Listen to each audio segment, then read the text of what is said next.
राज्य में कानून व्यवस्था की स्थिति खराब है। कुछ अत्याचार बिना किसी डर के हो रहे हैं। सरकार चुस्त होगी तो प्रशासन अच्छा होगा। पूर्व मंत्री और जेडीएस पार्टी के वरिष्ठ नेता बंडेप्पा खाशेमपुर ने आरोप लगाया कि राज्य में सरकार विफल हुई है। शनिवार सुबह बीदर शहर में मीडिया से बात करते हुए उन्होंने कहा कि राज्य में आए दिन अप्रिय घटनाएं हो रही हैं। उन्होंने सरकार के खिलाफ गुस्सा जाहिर करते हुए कहा कि सरकार उन पर काबू पाने में नाकाम रही है। उन्होंने कहा कि इसमें कोई शक नहीं है कि लोकसभा चुनाव में देश में एक बार फिर मोदी सरकार आएगी। कर्नाटक में अपेक्षित नतीजों से भी कोई खास फर्क नहीं पड़ेगा। हमें 28 में से 28 जीतने की उम्मीद है। यह कुछ सीटें दूर हो सकती हैं। कांग्रेस को गारंटी पर चुना गया है। उन्होंने पैसा भी खर्च किया है। खाशेमपुर ने कहा कि अगर कांग्रेस हारती है तो सभी कांग्रेस नेताओं को जिम्मेदारी लेनी चाहिए। क्या जनता का दुख तेलंगाना भेजा जाता है? वाल्मीकि विकास निगम के सैकड़ों करोड़ रुपए के हस्तांतरण से लोग संशय में हैं। सीआईडी को दी गई जांच अब एसआईटी को क्यों दी गई है? खाशेमपुर ने सवाल किया कि क्या उन्हें सीआईडी अधिकारियों पर भरोसा नहीं है? इसमें संदेह है कि एसटी फंड तेलंगाना को गया। चुनाव के दौरान केवल जरूरी कार्यों पर ही पैसा खर्च किया जाना चाहिए। पेयजल की समस्या पर पैसा खर्च हो सकता है, लेकिन आचार संहिता के बावजूद करोड़ों रुपए के ट्रांसफर से संदेह पैदा होता है। ಇವತ್ತೇನು ಲೋಕಸಭೆ ಚುನಾವಣೆಯ ಕೊನೆ ಹಂತ ಇದೆ, ಅದರಲ್ಲಿ ನಾವೆಲ್ಲ ನೋಡ್ತಾ ಇದ್ದೀವಿ. 1ನೇ ಹಂತ ಹಿಡ್ಕೊಂಡು 7ನೇ ಹಂತದವರೆಗೆ ಏನು ಮತದಾನ ಆಗಿ ಜನರದು ಒಂದು ಉಲ್ಲಾಸ ಇನ್ನೊಂದು ನಾವೆಲ್ಲ ನೋಡಿದಾಗ ಇವತ್ತಿಡೀ ದೇಶದಲ್ಲಿ ಮತ್ತೊಂದು ಬಾರಿ ಮೋದಿ ಸರ್ಕಾರ ಆಗೋದ್ರಲ್ಲಿ ಏನು ಸಂದೇಹ ಇಲ್ಲ. 400 ಪಾರ್ ಅಬ್ಕಿ ಬಾರ್ ಅಂತೇಳಿ ಘೋಷಣೆ ಇತ್ತು. ಹತ್ರ ಅದರ ಸಮೀಪ ಬರ್ತೀವಿ ಎಂಬ ನಿಟ್ಟಿನಲ್ಲಿ ಒಂದು ನಂಬಿಕೆ ಇದೆ. ಮತ್ತೆ ನಮ್ಮ ಕರ್ನಾಟಕದಲ್ಲಿ ಇವತ್ತ ಏನು ಫಲಿತಾಂಶ ನಿರೀಕ್ಷೆಯಲ್ಲಿದೆ, ಇಲ್ಲಿ ಏನು ಜಾಸ್ತಿ ವ್ಯತ್ಯಾಸ ಆಗಲ್ಲ.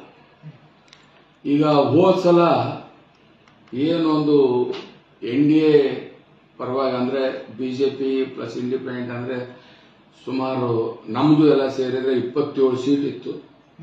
ಅದರಲ್ಲಿ ಎಲ್ಲಾರ ಒಂದೆರಡು ಮೈನಸ್ ಆಗೋದು ವಿನ ಇಲ್ಲಿ ನಿರೀಕ್ಷೆಗಿಂತ ಹೆಚ್ಚಿಗೆ ಒಳ್ಳೆ ನಾವು 28ಕ್ಕೆ ಬರ್ತಾವ ಎಂಬ ಒಂದು ನಿರೀಕ್ಷೆಯಲ್ಲಿ ನಾವಿದ್ದೀವಿ. ಬಟ್ ಏನೋ ಹೆಚ್ಚು ಕಮ್ಮಿ ಆದ್ರೆ ಒಂದು 2-3 ಆಗ್ಬೋದು ಎಂಬ ನಿಟ್ಟಿನಲ್ಲಿ ಅನಿಸುತ್ತೆ. ಬಟ್ ಒಳ್ಳೆ ರಿಸಲ್ಟ್ ಬರುತ್ತೆ. ಮುಂದಿನ ದಿನಗಳಲ್ಲಿ ದೇಶ ಒಂದು ಮುನ್ನಡೆಸಲಕ್ಕ ಒಂದು ಒಳ್ಳೆ ನಾಯಕತ್ವ ಮೋದಿಯವರಿಗೆ ಸಿಗುತ್ತೆ ಎಂಬ ವಿಶ್ವಾಸ ಇದೆ. ಈ ಬಿಜೆಪಿ ಇದು ಕಾಂಗ್ರೆಸ್ ಸರ್ಕಾರ ಮೇಲೆ ಪರಿಣಾಮ ಆಗಬಹುದು ಈ ರಿಸಲ್ಟ್? ಈಗ 100%. ಈಗ ನೋಡಿ, ಇವ್ರದೆಲ್ಲ ಏನಿತ್ತು, ನಾವು ಗ್ಯಾರಂಟಿಗಳು ತಂದೆ ಗ್ಯಾರಂಟಿಗಳ ಮೇಲೆ ಬಹಳ ಒಂದು ದೊಡ್ಡ ವಿಶ್ವಾಸ. ಅವ್ರ ಲೆಕ್ಕಾಚಾರ ಹಾಕಿದ್ರೆ ನಮ್ಗೆಲ್ಲ ಒಂದು 3-4 ಸೀಟ್ ಬರಬಾರ್ದು. ಅವ್ರು ಖರ್ಚು ಮಾಡಿ ದುಡ್ಡು, ಅವ್ರದ್ದು ಗ್ಯಾರಂಟಿಗಳು. ಇವತ್ತು 1 ವರ್ಷ ಸರ್ಕಾರ ಮಲಗಿ ಓನ್ಲಿ ಗ್ಯಾರಂಟಿ ದುಡ್ಡು ಕೊಟ್ಟಿದೆ. ಯಾವ ಕರ್ನಾಟಕದಲ್ಲಿ ಅಭಿವೃದ್ಧಿ ಕೆಲಸನೂ ಆಗಿಲ್ಲ. ಯಾವ ಶಾಸಕ ಹೋಗಿ ಒಂದು ಗುದ್ಲಿ ಪೂಜೆ ಮಾಡಿಲ್ಲ 1 ವರ್ಷದಲ್ಲಿ. ಇಂಥದ್ರಲ್ಲಿ ಇವತ್ತ ಕಾಂಗ್ರೆಸ್ ಏನಾದ್ರು ಸೆಟ್ ಬ್ಯಾಕ್ ಆದ್ರೆ ಇದು ಕಾಂಗ್ರೆಸ್ ಸಮಸ್ತ ನಾಯಕರು ಇದ್ರದ್ದು ಹೊಣೆ ಹೊತ್ತಬೇಕಾಗುತ್ತೆ. ಅಷ್ಟೇ ಅಲ್ಲ, ಇಡೀ ದೇಶದಲ್ಲೇ ಇವ್ರು ಸುಳ್ಳು ಹೇಳ್ಕೊಂಡು ಅಲ್ಲೊಂದು ಪ್ರಣಾಳಿಕೆ ಬಿಡುಗಡೆ ಮಾಡಿದ್ರು. ಇಲ್ಲಿ 2,000 ಕೊಡ್ತಾ ಇದೀವಿ, ಕೇಂದ್ರ ಸರ್ಕಾರ ಬಂದ್ರೆ 8,500 ಕಟಾಖಟ್. ಏನ್ರಿ